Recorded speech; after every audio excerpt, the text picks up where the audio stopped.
Radhe Radhe guys, मेरे YouTube channel सीरीजी blog official पर आपका हार्दिक स्वागत है और आपको लेके चलते हैं आज गौशाला।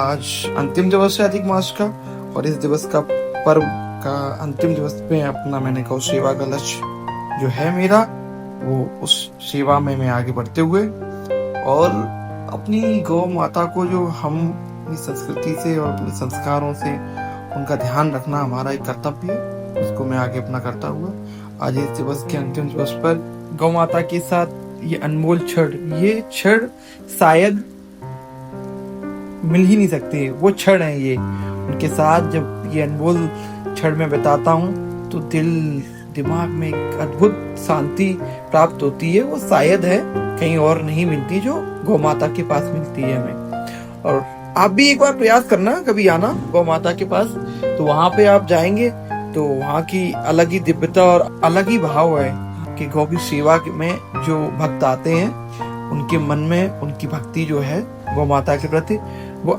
अलग ही दर्शाती है। और शायद है कि गौ सेवा अपने हाथों से उनके साथ बैठेंगे, उनको अपने हाथों से कुछ खिलाएंगे ना, तो वो आपको अलग ही प्राप्ति मिलेगी गौ की।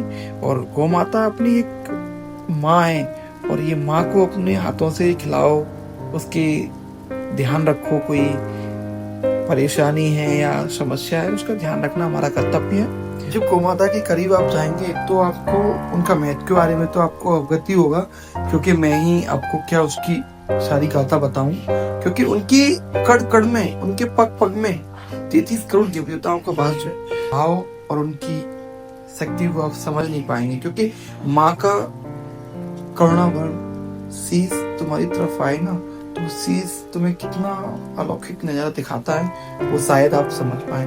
और मैं गौ माता के पास गया था तो उनको अपने हाथों से उनको प्रसाद खिला रहा था अधिक मास के अंतिम दिवस पर। और वहाँ ऊपर बंदर भी थे, वो आवाज दे रहे थे मुझे भी खिलाओ, तो मैंने उनको भी खिलाया ऊपर। और वहाँ पे जाकर के उपलक्ष्य में मैंने माँ की सेवा की।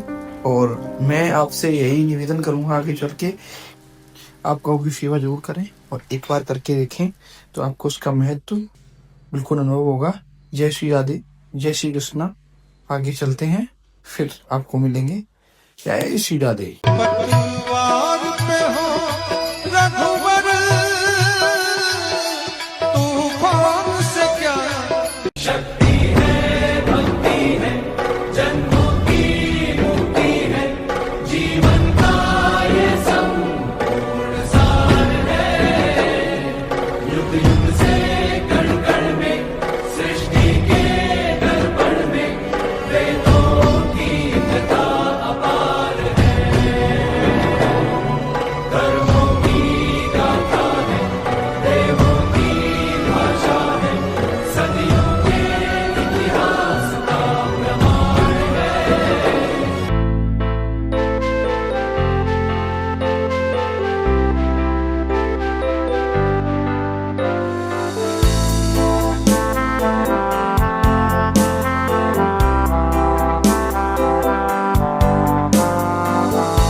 और जो गौ माता के रोम रोम में जैसे हाथ फिराया जाए तो जैसे तीर्थों के अवगाहन से पवित्रता होती, तो गौ माता के रोम रोम के स्पर्श मात्र से पवित्रता होती है। अगर वो गौशाले में सुरक्षित है, सेवा और चारा पा रही है, तो हमारे धर्म का पोषण हो रहा। गौ हमारे सनातन धर्म में परम पूज्य स्थान माता का प्राप्त किए हुए, गौ सेवा होने से हमारे धर्म की रक्षा होगी और हमारे भगवान प्रसन्न होंगे। जब पृथ्वी को पीड़ा पहुंची तो गौ रूप धारण करके भगवान को पुकारा, तो भगवान का अवतार हो गया।